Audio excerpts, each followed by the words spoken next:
Reflexionar sobre el tiempo en la escuela significa ver cómo podemos mejorar los aprendizajes que se dan. Para ello tenemos que tener en cuenta que vivimos en una sociedad acelerada y que esta aceleración y velocidad se transmite en la escuela, en el currículum, haciendo currículum sobrecargados, anticipando aprendizajes antes de hora, y eso no se traduce en unos mejores aprendizajes. Dar a cada aprendizaje el tiempo que necesita y a cada alumno también el tiempo que necesita es la premisa fundamental, la filosofía fundamental de lo que llamamos o de lo que llamo la educación lenta. Hola, buenas tardes. Bienvenidos a esta conferencia, esta primera conferencia del programa Educar para el Futuro de esta edición 2019. Quiero dar la bienvenida también a los asistentes que nos están viendo por streaming en nuestros centros de Huesca, Teruel, Logroño y Guadalajara. Mi nombre es Carmen Campos y soy coordinadora de los proyectos de educación de Fundación Ibercaja, y es un placer para mí presentar esta primera conferencia y recibir a Joan Domènech en nuestro programa. Con esta conferencia abrimos una de las áreas de este año del programa Educar para el Futuro, que, como saben, tienen como título la química de la educación, esa fórmula que hemos hecho de familia más escuela es igual a educación al cuadrado. Y este área de invitar a pensar, en este área queremos abordar distintos tipos de pensamiento que consideramos que todos son necesarios y además, bueno, pues son complementarios en la educación de los niños y las niñas.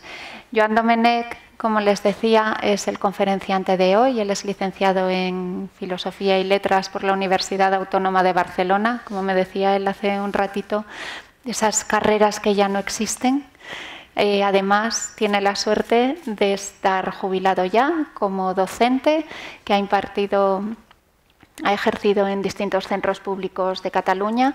Es también miembro de la Federación de Movimientos de Renovación Pedagógica Catalana y es autor, además, de algunos títulos como la organización del espacio y el tiempo educativo, la educación primaria, retos, dilemas y propuestas, miradas a la educación que queremos y elogio de la educación lenta. Precisamente esa, la educación lenta, es el título o el tema central de la conferencia de hoy, con esa reflexión que nos hacía de alguien intenta apoderarse del tiempo de la escuela o del tiempo educativo.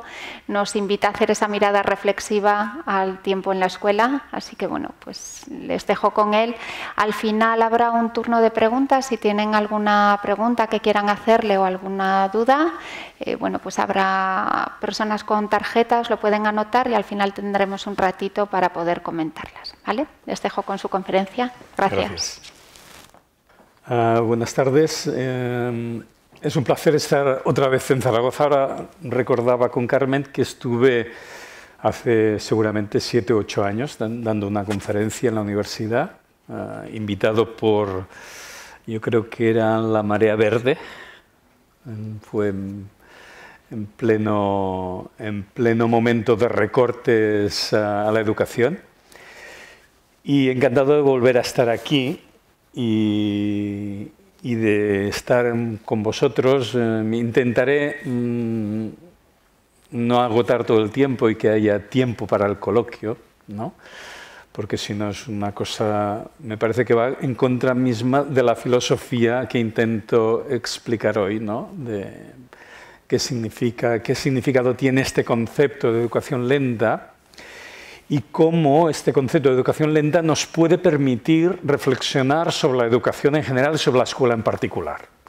Sobre la educación en general, con la mirada también puesta en los otros agentes educativos, y en la escuela, que es el lugar donde he trabajado durante muchos años, no os voy a decir cuántos, y en los que he tenido la suerte de poder trabajar y poder reflexionar precisamente sobre estos aspectos.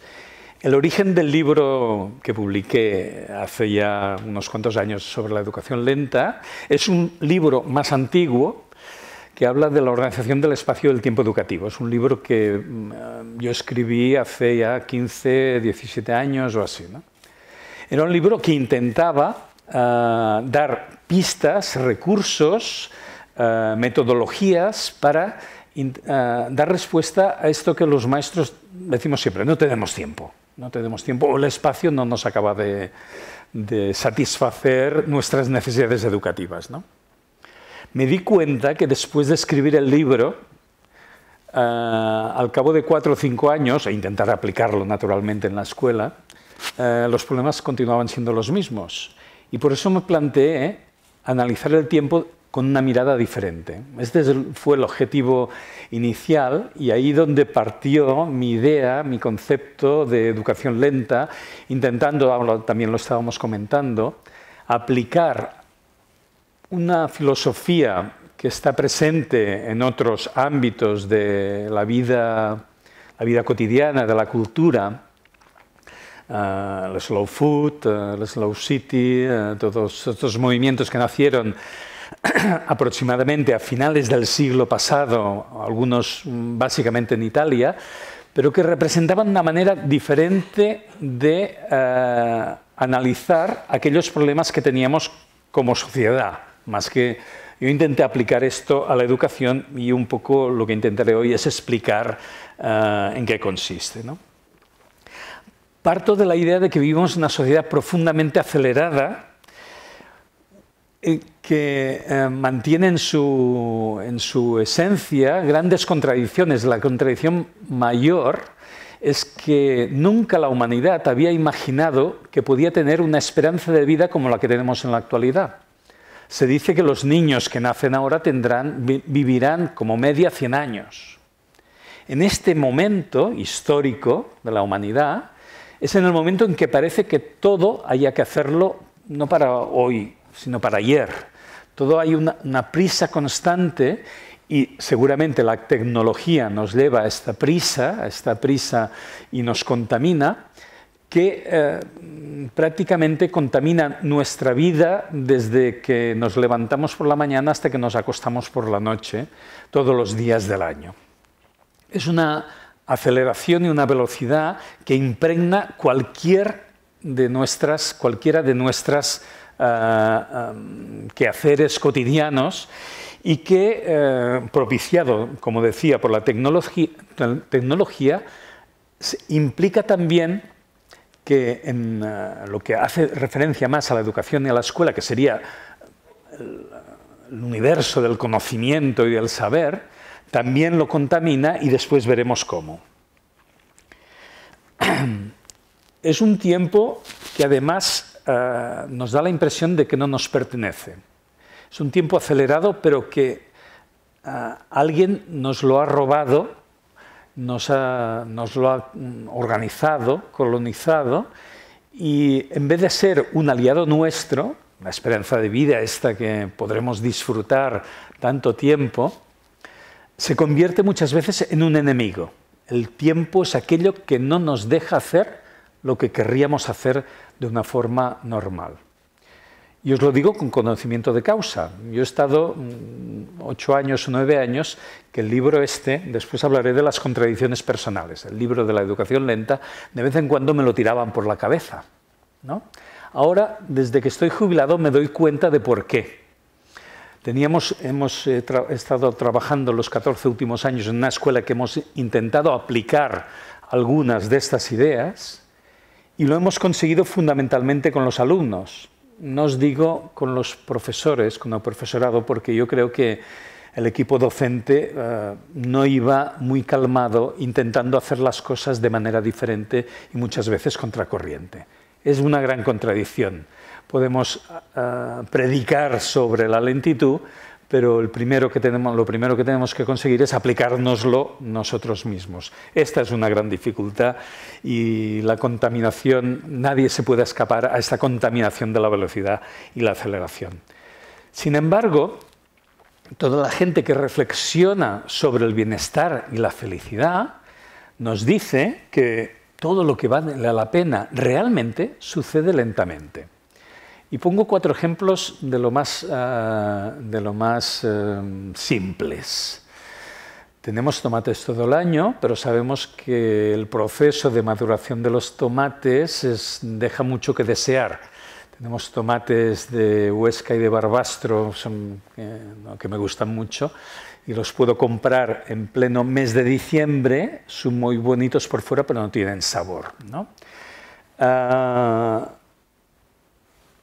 El otro día había unas declaraciones de ahora las panaderías están de moda, ¿no? Había unas declaraciones de La Vanguardia. Había unas declaraciones de un panadero de estos de moda. Decía: secreto del buen pan, hacerlo lentamente, que la masa suba lentamente. Y estaba también hace 3 meses dando una charla en una zona rural de Cataluña y alguien me contó que los payeses, esto es una higuera, ¿no? Son higos, inyectan a principios de verano una gota de aceite por debajo del higo y así madura antes. De esta manera consiguen tener higos a principio de julio, mitad de julio, que es cuando están más caros, ¿no? Lo que pasa es que no tienen sabor.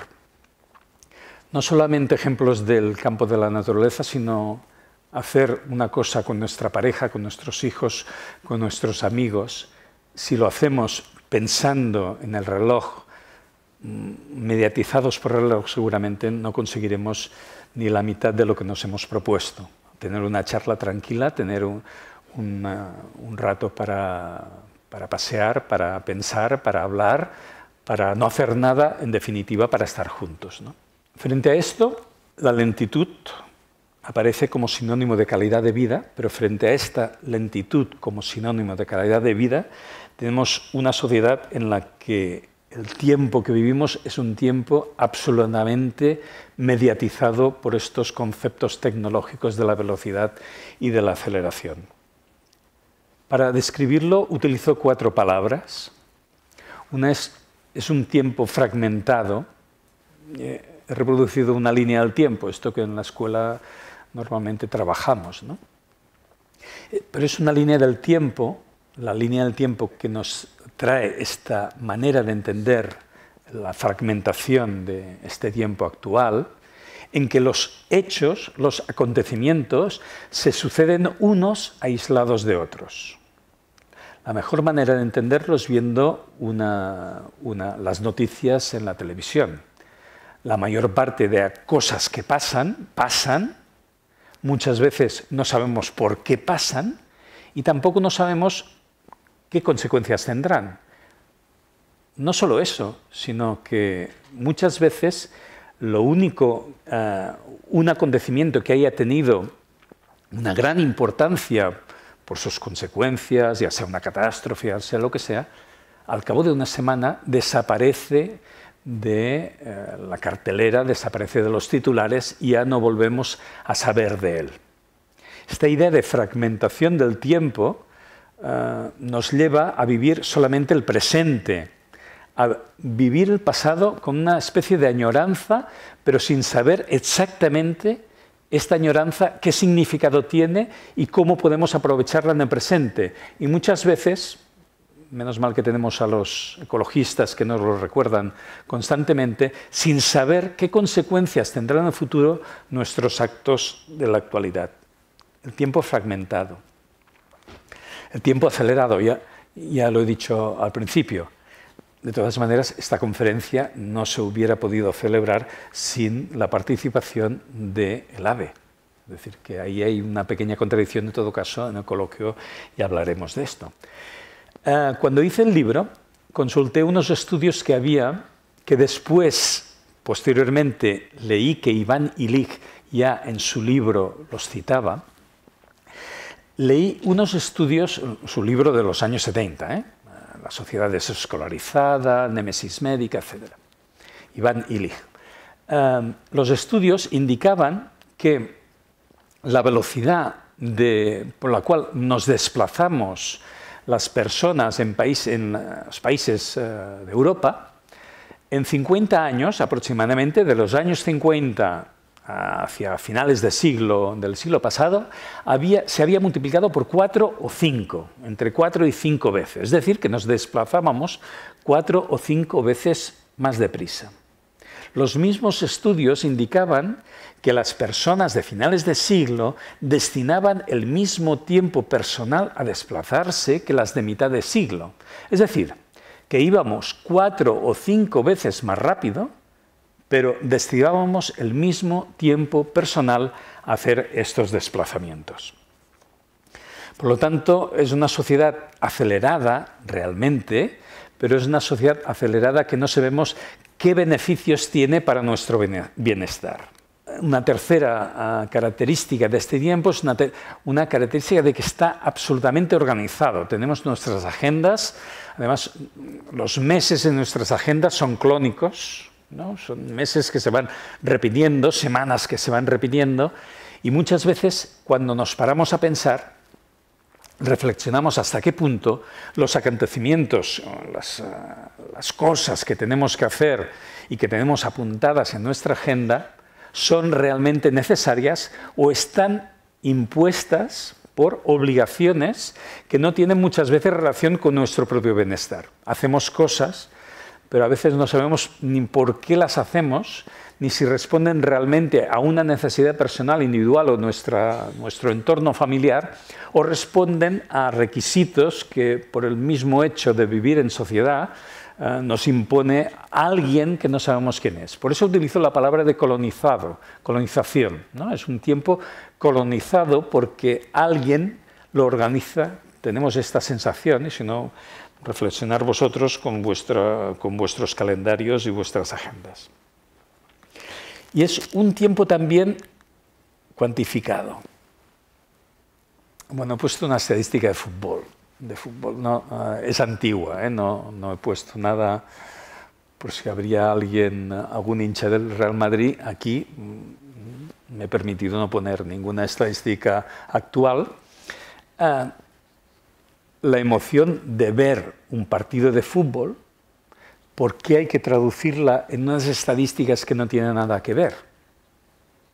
Ahí en las estadísticas, y si oímos y escuchamos y vemos un partido de fútbol, continuamente nos aparecen en la pantalla estadísticas de los goles, los tiros a puerta, los fallos, los pases, las veces que se enfrentaron los... ¿Qué relación tiene con disfrutar o no disfrutar? Se acepta naturalmente que haya personas que no disfrutan viendo un partido de fútbol, con disfrutar de un partido de fútbol. No tiene ninguna relación. He puesto este ejemplo para que veamos hasta qué punto la calidad de las cosas en las cuales participamos, básicamente siempre, desde esta sociedad, desde este tiempo, se analiza desde un punto de vista de la cantidad, de lo cuantitativo. Será mejor la victoria si hay más goles, naturalmente, será mejor la victoria si resulta que hace 20 años que no pasaba este acontecimiento. Aplicándolo a fútbol podríamos aplicarlo a cualquier otro ejemplo. Nos vamos de vacaciones y lo más importante es que nos vayamos mucho tiempo y cuanto más lejos mejor, ¿no? Me voy un mes a la Patagonia, ¿no? Un mes entero a la Patagonia. Después a lo mejor durante este mes estaré con mi pareja, estaré peleado todo el mes, ¿no? Pero lo importante es que he ido un mes muy lejos, ¿no?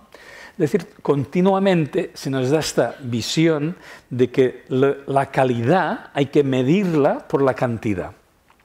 Y eso también tiene referencia al tiempo. No sé si sabéis ahora que hay todo un movimiento que se dedica a poner en cuestión, por ejemplo, el PIB, el Producto Interior Bruto, ¿no? Aparte de algunos economistas que han investigado sobre otros índices que no son el Producto Interior Bruto, ya sabéis que hay mucha controversia, ¿no? Por los detalles que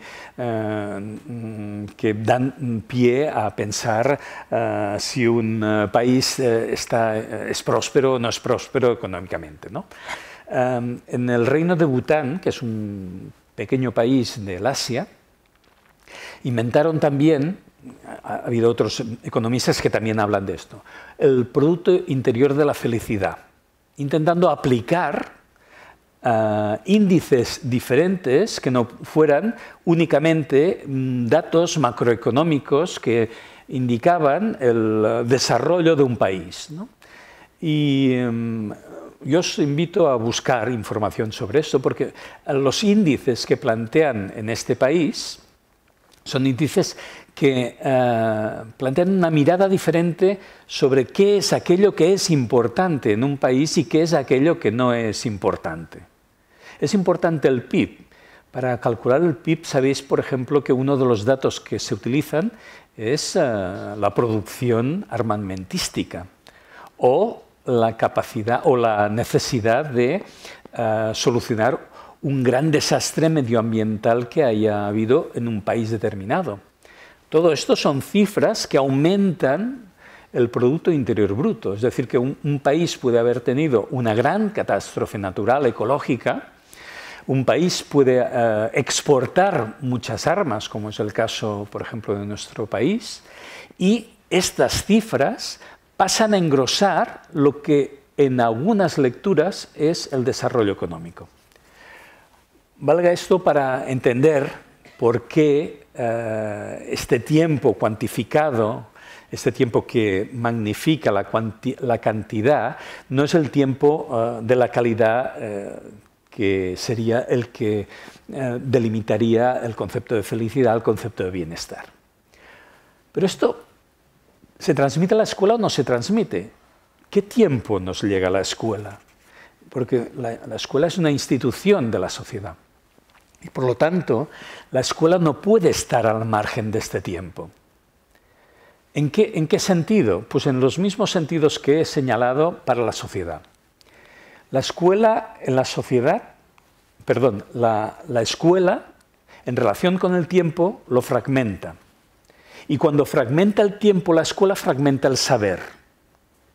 Y he puesto un horario sacado del Google, pero seguramente horarios en vuestra escuela o en vuestro instituto serán parecidos a estos. Son horarios en los cuales el saber está en casillas pequeñas, fragmentado. Después hablaremos de que el aprendizaje tiene que ser globalizado y tiene que ser interdisciplinar, pero confeccionamos horarios en las escuelas y en los institutos que, mirad si llegan a estar fragmentados, que somos capaces de inventarnos las horas de 45 minutos, para fragmentarlos todavía más, ¿no? Pero la consecuencia es que fragmentando el tiempo, fragmentamos el saber. Aceleramos el tiempo en la escuela y aceleramos los aprendizajes. Anticipamos los aprendizajes. Esa es la otra consecuencia. La pregunta en todas las jornadas de puertas abiertas que se hacían en mi escuela, los padres que venían a matricular a sus niños de 2 y 3 años, las dos grandes preguntas que se repetían año tras año es ¿cuándo empezarán el inglés y a qué instituto irán? Estas son las dos grandes preguntas. La segunda siempre les contestaba un poco irónicamente diciéndoles que sus niños tenían 2 años, sus hijos, y que cuando llegasen a la edad de ir al instituto, vete a saber si habría instituto o habría otra cosa. Esto es lo primero. Para la primera pregunta, ya sabéis un poco, seguramente os la han hecho en vuestra escuela, cuando empezarán el inglés. Les explicaba también datos que teníamos de escuelas en Cataluña, por ejemplo, unos estudios que hicieron una escuela que tenía la segunda lengua era francés, la segunda lengua, la lengua extranjera, la primera lengua extranjera era el francés y la tercera lengua extranjera introducida a partir de tercero y cuarto era el inglés, por la cercanía que tenían con la frontera y con la zona de Francia. Creían que era más importante que aprendieran francés antes que aprender inglés. Los resultados de esa escuela, pueblecito de Camprodón, cerca del Pirineo, cercano al Pirineo de Gerona, los resultados de inglés de esta escuela cuando terminaban la primaria eran los mismos que las escuelas de su mismo entorno que tenían el inglés a partir de educación infantil, a partir de ciclo inicial, etcétera, etcétera. Por mucho que queramos acelerar los aprendizajes, Los aprendizajes, como después explicaré, necesitan un tiempo determinado y un momento determinado de maduración. Pero la consecuencia de acelerar el tiempo es esta presión de las familias, esta presión también que como profesionales, como docentes, a veces nos autopresionamos de hacerlos pensando que cuanto antes hagan determinados aprendizajes será mejor. Es un horario también, desde el punto de vista del alumno, el último eslabón de la escuela, absolutamente organizado y colonizado. La organización del horario, del tiempo, empieza en el diseño curricular, en los currículums aprobados por el Ministerio, por la comunidad autónoma, repartiendo las horas. Si recordáis, cualquier discusión que haya cuando se están cambiando o rediseñando los currículum, siempre son discusiones sobre el horario, sobre cuántas horas. Quitamos horas de matemáticas y pondremos horas de música. No, normalmente pasa al revés. Siempre la reflexión es esta. Quitamos de filosofía, ponemos a tecnología. Hay un número de horas determinado. Y las discusiones, las reflexiones que hay sobre el currículum normalmente son sobre la cantidad de tiempo. Esta distribución que viene en el currículum se transmite a través de las delegaciones provinciales o los inspectores a las escuelas. Los equipos directivos organizan y colonizan el tiempo de sus docentes y los docentes al final organizan y colonizan el tiempo de sus alumnos. Después hablaremos también de la implicación de los alumnos en sus procesos de aprendizaje, pero la verdad es que los alumnos son los que menos pueden hablar de implicación cuando les decimos cómo, cuándo, en qué manera, en qué tiempo van a hacer los aprendizajes y cómo les vamos a evaluar, se lo decimos todo, ¿no? Por lo tanto, le estamos organizando el tiempo. Además, aquí este horario me gustaba porque, aparte de la asignatura, está la persona que está detrás de la asignatura, ¿no? Está asignada a la asignatura, ¿no? Está la organización del tiempo, por lo tanto, absolutamente piramidal. También es un tiempo en la escuela absolutamente cuantificado. La cuantificación del boletín de notas, sea un boletín de los años 40, de los años 70 o de este siglo ya por competencias. Siempre cuantificamos los saberes que hacen, los aprendizajes que hacen, siempre en base a estándares que están delimitados y a saber, la evaluación se centra sobre todo en saber si los alumnos llegan al nivel cuantitativo otra vez que marcamos con anterioridad cuando empezamos a planificar las actuaciones en el aula. Podríamos poner más ejemplos, en todo caso después en el coloquio podremos poner más. Antes os contaba que cuando empecé a pensar en la posibilidad de hacer este planteamiento sobre el slow education o la educación lenta,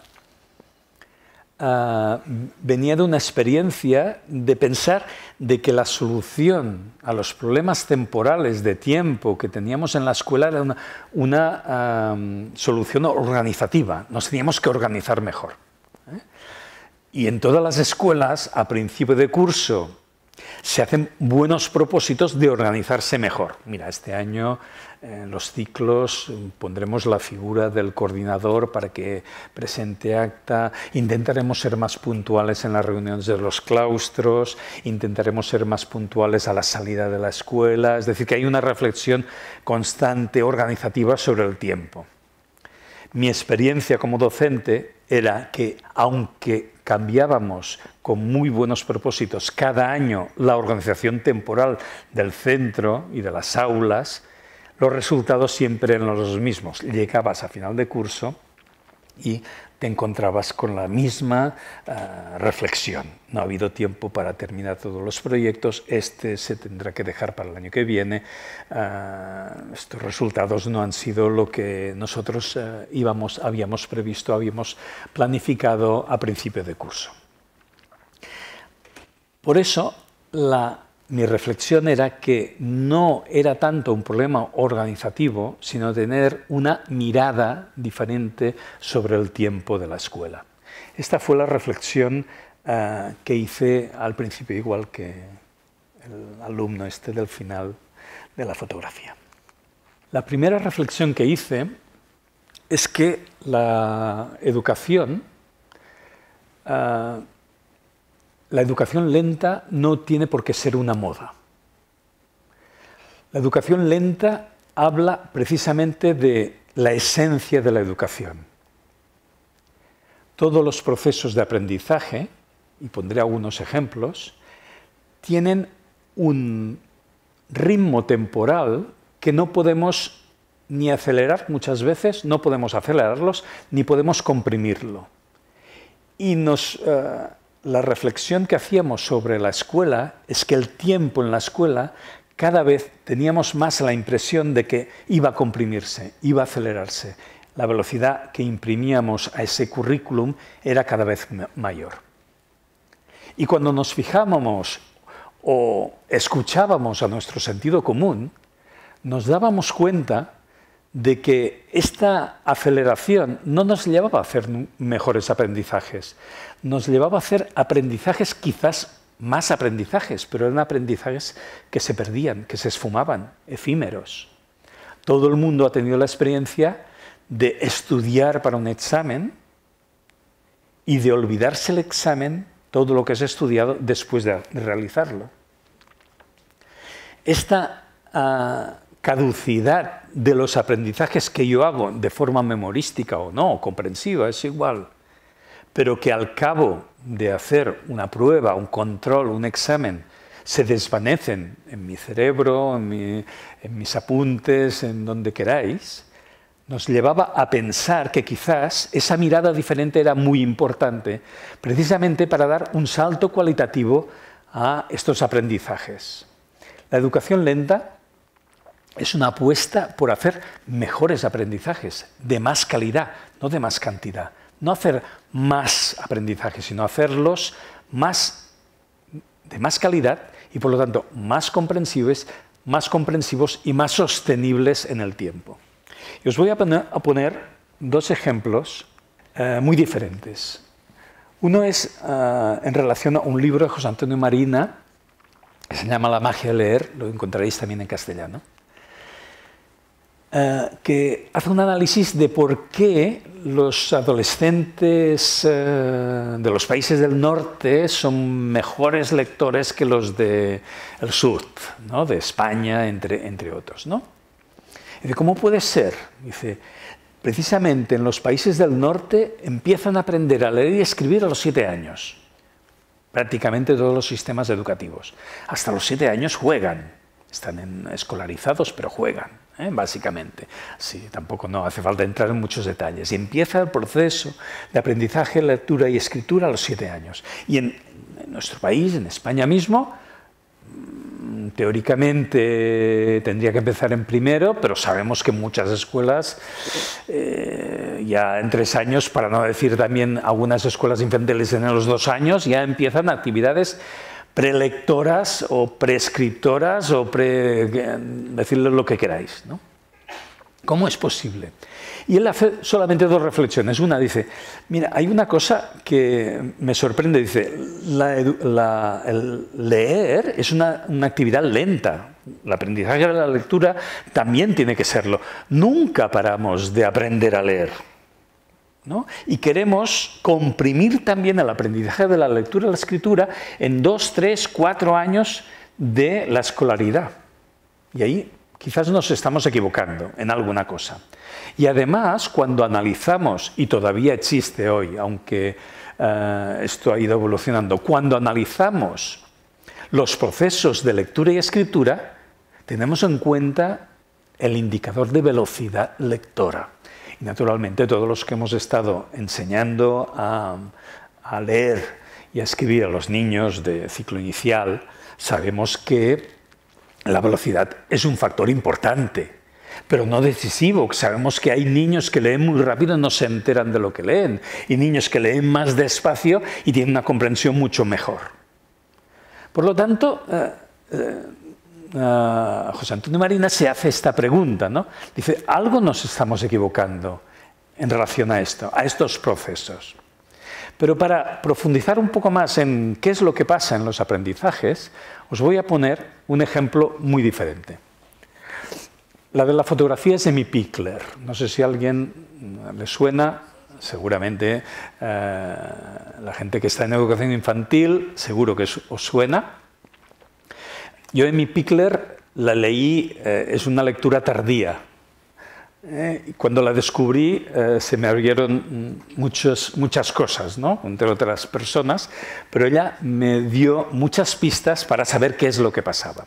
Emmy Pickler, para los que no lo sepáis, era una doctora austríaca que vivió en Hungría, en Budapest, fundó después de la Segunda Guerra Mundial aproximadamente el Instituto Loxi, que era un instituto, era un orfanato. Iban los huérfanos de la Segunda Guerra Mundial en Budapest y estuvo estudiando, observando, naturalmente observando sin ningún método científico, bueno, con métodos científicos, pero sin el soporte o el apoyo que ahora podría tener sus estudios de la neurociencia.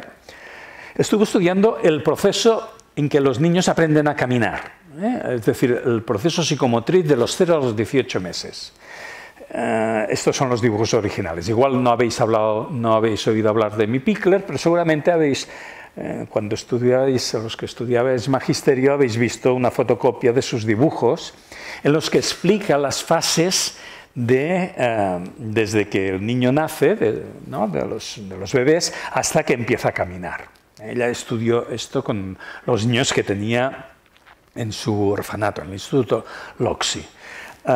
Tiene un libro, el único libro que está traducido al castellano, que es Moverse en libertad. Ya os podéis figurar cómo estaban sus huérfanos en el instituto, ¿no? No os voy a explicar toda la historia, pero sí os voy a decir 3 conclusiones a las que llegaron los estudios de Emmy Pickler, ¿no? El primero es que no había diferencia en este proceso de aprender de aprender a caminar entre los niños de su institución y los niños que estaban en otros entornos y que estaban más sobreestimulados.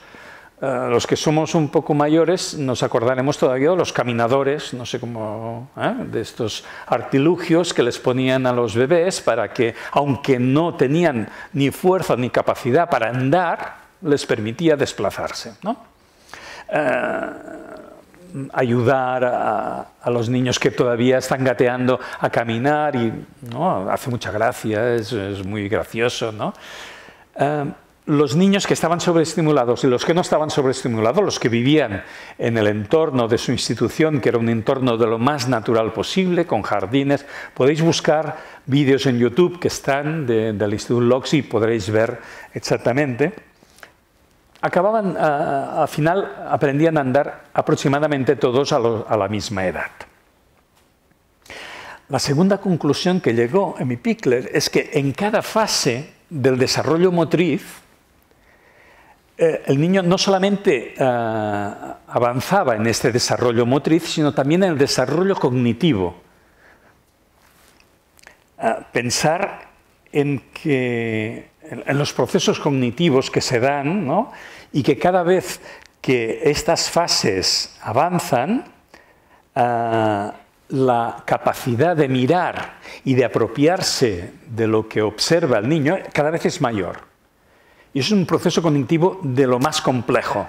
Pensar que cuando llega antes de empezar a andar, es capaz ya de saber que allí hay una puerta y que aunque no la puede tocar, existe. Eso es una complejidad grandísima, ¿no? Y ella estudia, es la primera que dice, la evolución motriz está ligada a la evolución cognitiva, ¿no?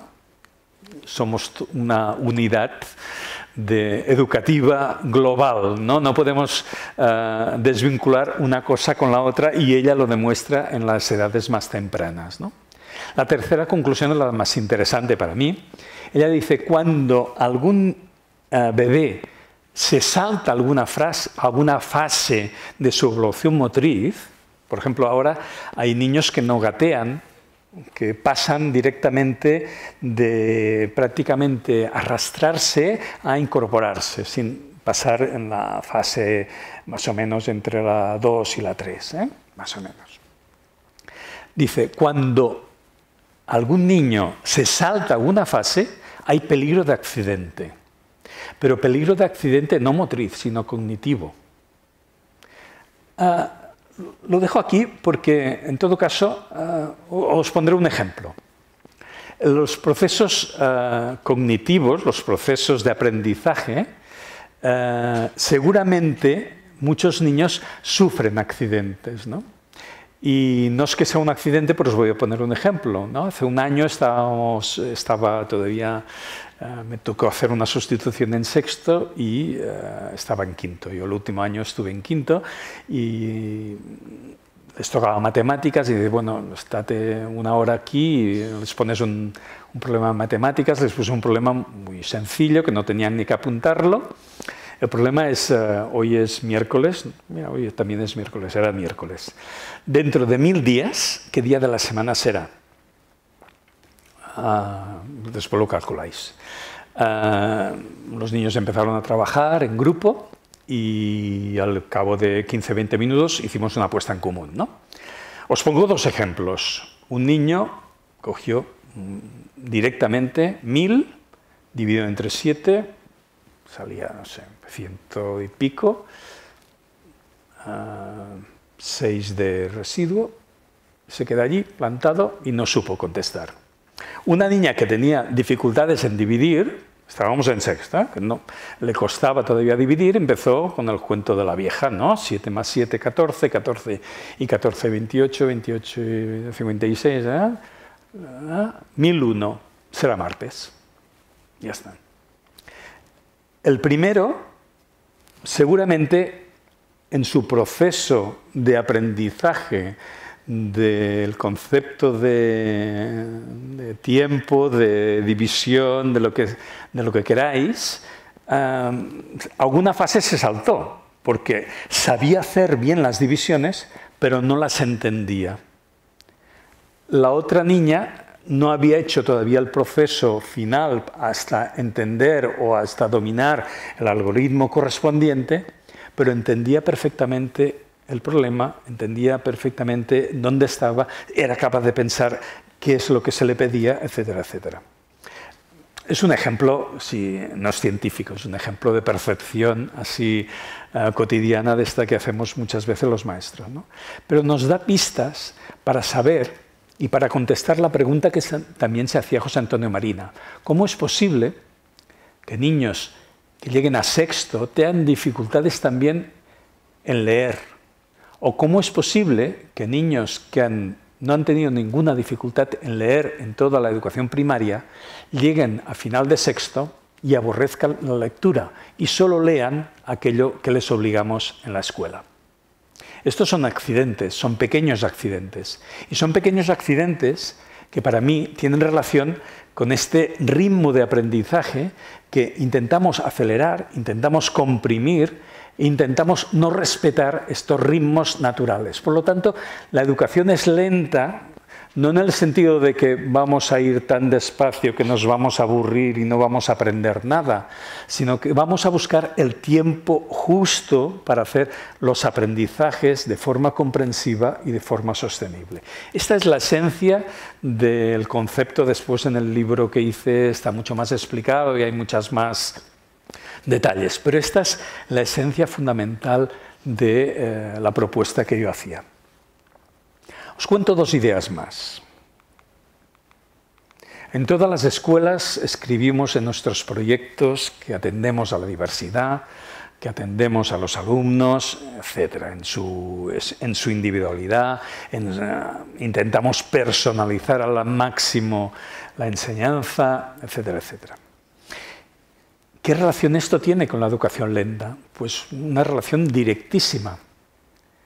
No hay otra manera de aplicar hasta el final este concepto de atención a la diversidad y al alumnado si no somos capaces de entender que cada niño y cada niña, cada alumno que tenemos en la escuela, necesita un tiempo determinado para aprender y no es un tiempo homogéneo, rígido, sino todo lo contrario. Es un tiempo que es individual, personalizado y flexible para cada uno de nuestros niños y niñas. Y esto lo sabemos y nuestro sentido común nos lo dice.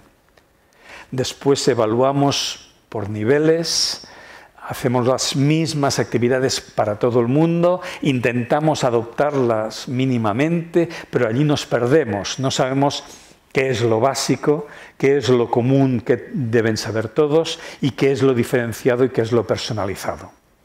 Pero solamente si tenemos en cuenta que cada alumno tiene unos intereses diferentes, unas capacidades diferentes, una cultura diferente y unos ritmos de aprendizaje diferente, podremos dar respuesta a sus necesidades educativas. Hay muchas escuelas que cuando llegan al ciclo inicial ya tienen este propósito de que los niños ya sepan, cuando llegan a primero, ya sepan leer y escribir. Los currículums desde hace mucho tiempo, en Cataluña, y supongo que aquí igual, nos dicen que el proceso de lectura y escritura básico, no el que hablaba José Antonio Marina, que no se acaba nunca, ¿no? Este básico, el cual tenemos la responsabilidad en la escuela, termina al final del ciclo inicial. ¿Por qué queremos acelerarlo? Y es verdad que en la actualidad, por la sociedad en la cual estamos, tendremos niños que a los 4 años ya leen. Y niños y niñas que a los 7 años todavía estarán aprendiendo a acabar de aprender a decodificar en estas primeras fases de la lectura y la escritura. Esta es la dificultad que tenemos, pero ahí hay que dar una respuesta.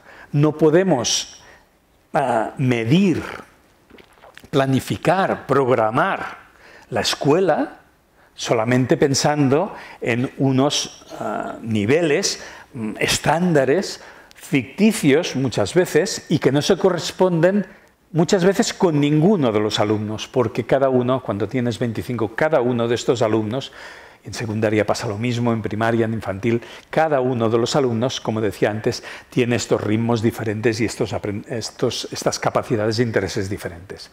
Pero sobre todo los ritmos. Si no somos capaces de adecuar el tiempo que necesitan para aprender a cada una de las individualidades y personalidades que tenemos en la clase, seguramente provocaremos más accidentes como el que describía al principio.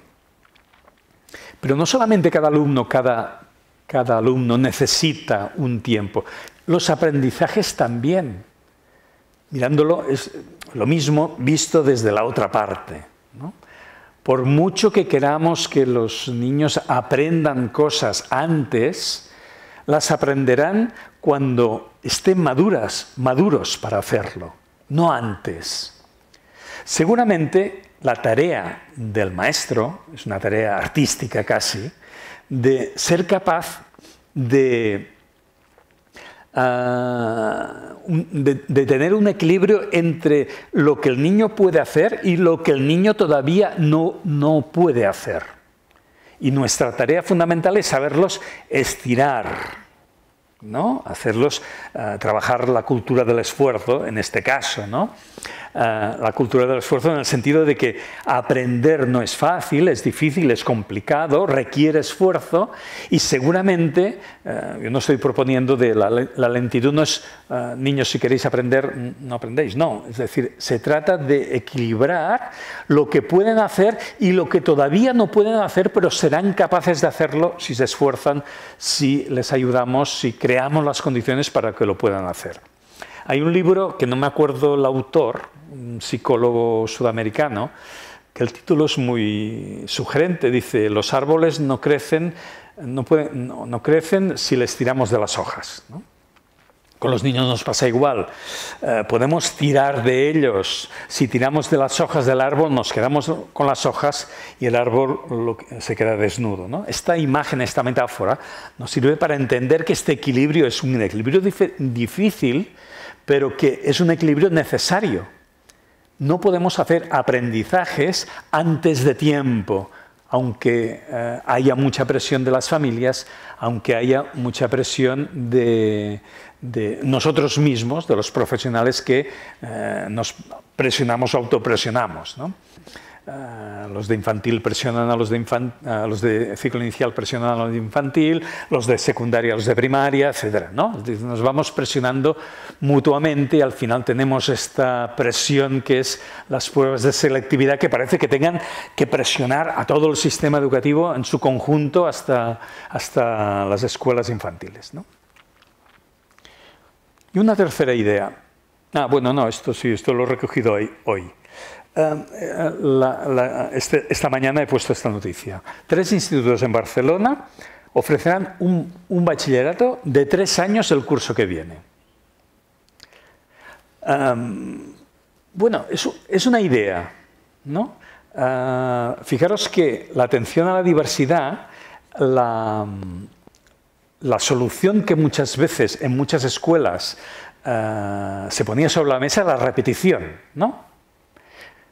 Niño segundo que no ha asumido los objetivos que teníamos en el ciclo inicial, llega a segundo, bueno, pues que repita segundo, así podrá acabar de madurar. Pero repetir segundo no es lo mismo que hacer un bachillerato en 3 años, ¿eh? Sería hacer un ciclo inicial en 3 años. Fijaros la diferencia, esto no lo hemos planteado nunca en la escuela. Nos planteamos que repita segundo y que haga lo mismo que le ha llevado a fracasar en segundo, que lo haga otra vez otro año. Eso sí que no lo planteamos. Que repita lo mismo durante un año. Pero plantearnos, hacer un planteamiento de ciclo en el cual haya niños y alumnos de que necesiten más tiempo para hacer los mismos aprendizajes, para acabar de madurar en su proceso individual y personalizado, no nos lo hemos, porque eso supondría muchos problemas organizativos, problemas con nuestros compañeros, problemas de organización y que estamos más cómodos con los horarios, aquellos que hemos dicho al principio, ¿no? Ya lo hablaremos después.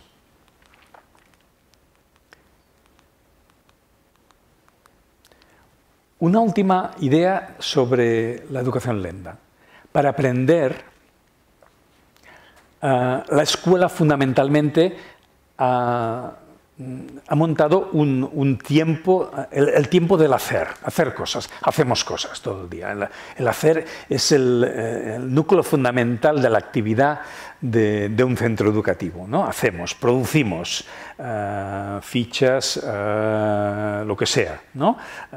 Proyectos, lo importante es la producción, ya sea manual o más teórica, ¿no? Pero esta idea de que en la escuela hay que hacer muchas cosas para aprender es fundamental, ¿no? Cuando los neurocientíficos nos alertan de cuáles son los procesos para aprender, nos hablan de tiempos absolutamente diferentes. Nos hablan de que para aprender no hay que hacer solamente. Y hacer es fundamental. Hacer teóricamente y en la práctica. Nos hablan de otros tiempos. Nos hablan, en primer lugar, de la conversación, del diálogo. El diálogo, muchas veces, los niños son los primeros. Hoy no hemos hecho nada, hemos estado todo el día de asamblea hablando, ¿no? Es decir, que hay una concepción de que cuando conversas, cuando estás conversando en el aula, no se está aprendiendo. Para conversar hay una serie de competencias, de habilidades, de capacidades, de aprendizajes que son fundamentales para aprender. Yo tengo que ordenar mis ideas para expresarlas, tengo que saber escuchar al otro, tengo que saber aprender a poner sobre la mesa las ideas de esta persona que no piensa como yo con las mías y ver si es posible modificar las mías o no es posible modificarlas, ¿no? Es decir, que ahí hay unos aprendizajes fundamentales. Aprendemos muchas veces, naturalmente, cuando somos adultos, aprendemos cosas por autorreflexión, porque nos encerramos a aprenderlas, etc. Pero cuando tenemos la oportunidad de conversar con otras personas es cuando afianzamos mucho más nuestro propio pensamiento, nuestras propias ideas, las ponemos en cuestión, aprendemos a ordenarlas, a organizarlas, etc., ¿no? Cuando conversar también es comunicar, a veces, ¿no? Cuando en una escuela organizamos, en una clase han estado trabajando sobre un proyecto y van a las otras clases a explicar lo que han, ¿no? Y tienen que comunicar a las otras clases lo que han trabajado, ¿no? En teoría no hacen nada nuevo, comunican lo que han hecho. En la práctica hacen una actividad profundamente educativa y de aprendizaje. Pero también los neurocientíficos ahora también nos lo dicen, que el tiempo de aplicar los conocimientos que yo tengo es fundamental. Y esto los adultos lo sabemos. Cuando nos dan el carnet de conducir, pues tenemos el carnet de conducir. ¿Sabemos conducir? Pues mi padre me dio el carnet y me dijo, bueno, coge el coche, esta tarde coge el coche y ves a Mataró, ¿no? 30 kilómetros desde Barcelona. Y supe lo que era aprender a conducir, empezar a aprender a conducir, ¿no? Es decir, en cualquier aprendizaje que realmente queramos hacer para que transforme nuestras ideas, nuestra manera de entender el mundo, nuestros saberes, nuestros conocimientos, es importantísimo aplicarlo en situaciones nuevas. Todavía nos acordamos de cuando íbamos al instituto y decían, no, esto, profe, no entra porque no se ha explicado. Es precisamente esto lo importante, lo que no se ha explicado, lo que debería ser, por ejemplo, objeto de evaluación. Ponemos a evaluarnos, si la evaluación no es la repetición de aquello que se ha explicado en clase, sino que es una situación práctica, cotidiana, en la cual yo tengo que poner encima de la mesa conocimientos que he adquirido en diferentes áreas, en diferentes asignaturas, en diferentes momentos de mi vida, ahí está una situación en la que yo podré comprender mejor aquellos aprendizajes. Por lo tanto, en el momento de aplicar, es uno de los grandes momentos en los que yo puedo afianzar los aprendizajes que he hecho de forma sistemática. Cuando las familias me preguntaban, cuando era director y después también, me preguntaban de por qué podían hacer en clase, en mi escuela no trabajábamos los temas de matemáticos, no hacíamos muchas operaciones, ¿no? Y yo sabía que los padres, pues, cuadernos de verano, cuadernillos de multiplicaciones, yo les decía siempre, no perdáis el tiempo en esto. Esto es responsabilidad de la escuela, pero en cambio, en la familia hay un campo de actuación básico y fundamental en donde ellos pueden aplicar conocimientos que han adquirido en la escuela. Llévatelo al mercado, hazlo cocinar contigo, planifica la excursión del fin de semana, calcula el dinero que necesita para invitar a sus amigos. Ahí hay cantidad de situaciones que no hay que hacerlas ficticias, que son normales de funcionamiento en una familia, en las cuales un alumno, cada uno según su edad, según sus capacidades, puede intentar aplicar esos conocimientos que, por otra parte, les decía que eran responsabilidad de los profesionales de la enseñanza, de los maestros, era su responsabilidad. La aplicación, por lo tanto, es fundamental también para aprender. Aplicar, comunicar, como decía antes, encantarse. También el tiempo de no hacer nada. El tiempo de no hacer nada es fantástico porque también lo dicen los neurocientíficos, ¿no? Es el tiempo en que tú puedes hacer relaciones sin tener que pensarlas, ¿no? Es el tiempo del juego en los niños, ¿no? El tiempo de... ¿Había una foto? Ahí está. Es el tiempo del juego, pero no juego didáctico, no juego para aprender nada. El juego de arena, pala, cubo. En estos momentos son en los que los niños, cualquier persona, es capaz de situarse y hacer relaciones entre aquellos aprendizajes que ha hecho, entre aquellas cosas que ha sabido, entre los estímulos que ha tenido, y resolver grandes problemas, o intentar encontrar alguna vía de solución de alguno de esos problemas. Todos los adultos hemos experimentado una situación de alguna cosa que nos preocupaba durante mucho tiempo, que igual habíamos hablado con ello, con nuestra pareja, con otras personas, habíamos leído sobre ello, si era un problema importante, y en un momento y no habíamos encontrado una vía de solución, y en un momento en que estamos haciendo cualquier tarea mecánica, se nos ocurre cómo resolverlo, cómo solucionarlo, qué podemos hacer.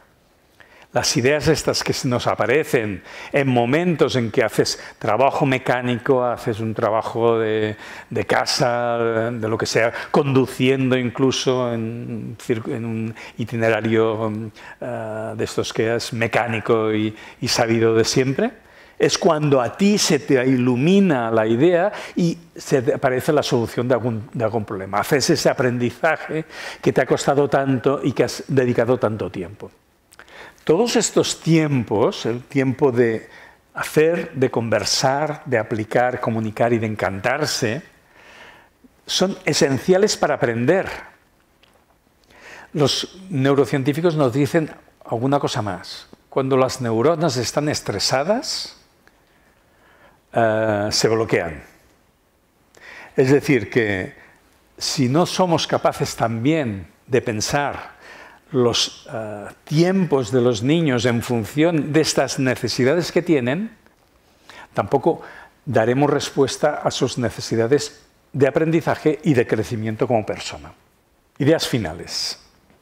La educación es una tarea importantísima en la cual fundamentalmente la reflexión sobre el tiempo nos lleva también a reflexionar sobre la educación. La escuela nace en el momento en que el tiempo educativo se delimita. Antes de que la escuela exista, no hay tiempo educativo y no hay espacio educativo. La educación se transmite de forma horizontal, simultánea, espontánea. En el momento en que se delimita el tiempo, calendario, y se delimita el espacio, las cuatro paredes de la escuela, es cuando aparece precisamente la educación formal, la escuela. Ahora estamos en un momento en que se nos han cambiado otra vez las reglas del juego y el espacio y el tiempo educativo vuelve a ser absolutamente difuso y disperso, líquido, no sé si líquido o gaseoso. Cualquiera puede aprender en cualquier momento a condición de que tenga una conexión a Internet. La única condición es esta. Y pensamos que la escuela tiene que resolver los mismos retos que tenían la escuela, la educación, tiene que resolver los mismos retos que tenía hace 100 años en un contexto absolutamente diferente. En este contexto, la propuesta de pensar el tiempo nos remite también a pensar cuáles son los propósitos de la educación, los propósitos genuinos, que estos no han cambiado. Y solamente recordaré el pensamiento de tres personas, de tres filósofos. Kant, cuando dice la educación tiene que servirnos para hacer personas libres capaces de pensar por ellas mismas. Adorno, que después de la Segunda Guerra Mundial dice la educación no tiene que servir para que no se repita el Holocausto. En la actualidad no hay holocausto, pero hay mucha barbarie, hay mucha desigualdad, hay mucha pobreza, hay muchas otras cosas. La educación debe servir para esto. Y Nussbaum, que nos dice la educación tiene que servir para pensar qué hacemos con nuestras vidas. Estos tres propósitos, que para mí son fundamentales, tenemos que recuperarlos. Pero tenemos que recuperarlos en un contexto diferente. En un contexto, como decía antes, de espacio y tiempo absolutamente disperso. En un contexto en que el conocimiento ha aumentado enormemente, la cantidad de conocimientos, ha aumentado también el acceso, El acceso se ha vuelto absolutamente directo a cualquier persona. En Cataluña se están planteando regular ya la posibilidad de que a partir del ciclo superior y también en la secundaria tengan móvil, los alumnos puedan utilizar el móvil. Ya se está haciendo en algunos institutos de forma experimental, ¿no? Es decir, el acceso a conocimiento ha variado muchísimo en los últimos 20, 30 años, el acceso, no solamente la cantidad, y la dispersión de este conocimiento también ha cambiado el panorama, el contexto en el cual trabajamos. En este contexto diferente de que el conocimiento ha cambiado, hay que ser capaces de aplicar esta idea, estas tres ideas, o otras que seguramente otros filósofos han puesto sobre la mesa, estas tres ideas, estos tres propósitos, estas tres finalidades de la educación. Servir para la construcción de la propia personalidad, Nussbaum, servir para hacer frente a la justicia y a la equidad social, a la justicia social y a la equidad, y hacer frente también a los conocimientos que te permiten ser personas autónomas capaces de pensar por ellas mismas. Ahí hay conocimientos, hay habilidades de pensamiento, etcétera, etcétera. Tenemos que saber hacer esto en un contexto absolutamente diferente. Y en este contexto es donde es más importante ir contracorriente, porque el contexto, si recogemos un poco lo que he explicado de forma resumida al principio, no va precisamente en esta dirección, va en una dirección absolutamente diferente. La sociedad tiende a cuantificar la calidad, como decía, tiende a menospreciar el bienestar, lo que no se pueda mercantilizar, lo que no se pueda comprar, tiende a menospreciarlo y tiende a hacer estos aprendizajes que antes he caricaturizado, aprendizajes efímeros que entran por un lado y salen por el otro, pero no transforman ni nuestra manera de ser, ni nuestra manera de pensar, ni nuestra manera de actuar. Este es el gran reto que tenemos. Y acabo ya con una imagen que os voy a explicar qué es y un cuento que os voy a explicar para acabar. La imagen es de Kairos. Kairos es un dios del tiempo para los griegos. El más conocido dios del tiempo de los griegos era Cronos.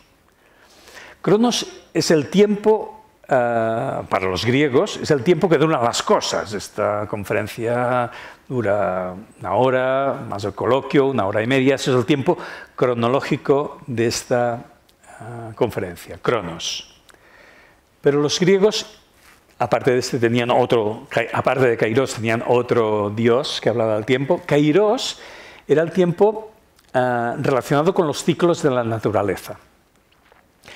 En la interpretación que se hace de Kairos, porque ya sabéis que la dificultad muchas veces de los temas mitológicos y de los griegos es las fuentes.